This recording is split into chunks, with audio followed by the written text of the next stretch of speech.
On entend de plus en plus souvent parler d'heures bleues ou d'heures calmes. Ce sont des moments prévus pour les autistes dans les supermarchés ou dans les magasins de jouets. Les annonces publicitaires et les musiques ne sont pas diffusées. Les lumières sont tamisées. L'idée est de limiter les stimulations sensorielles qui peuvent être douloureuses. Le problème est que ces heures calmes sont mises en place 1 ou 2 heures en matinée et hors week-end. Il est donc difficile d'être disponible à ce moment-là. Mais ce sont de bonnes choses qui prouvent que les mentalités évoluent et que les neurotypiques s'ouvrent à l'autisme. La semaine dernière, je suis allée au parc Spirou. Comme à la mère de Seb, on peut demander à l'accueil un bracelet facilitant l'accès des attractions.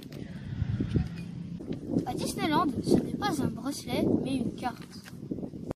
Cette carte ou ce bracelet facilite l'accès aux attractions, mais ne donne pas la priorité.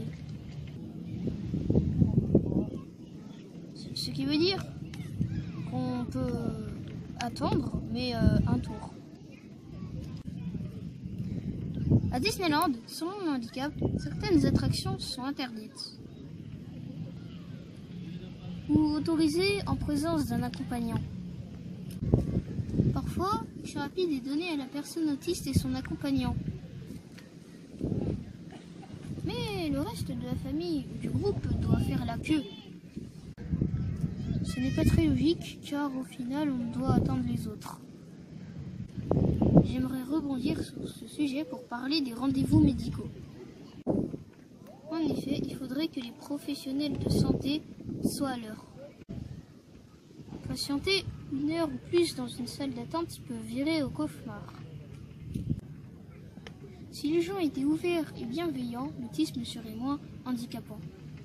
Comme d'habitude, Facebook, Twitter, Instagram et enfin YouTube. À bientôt!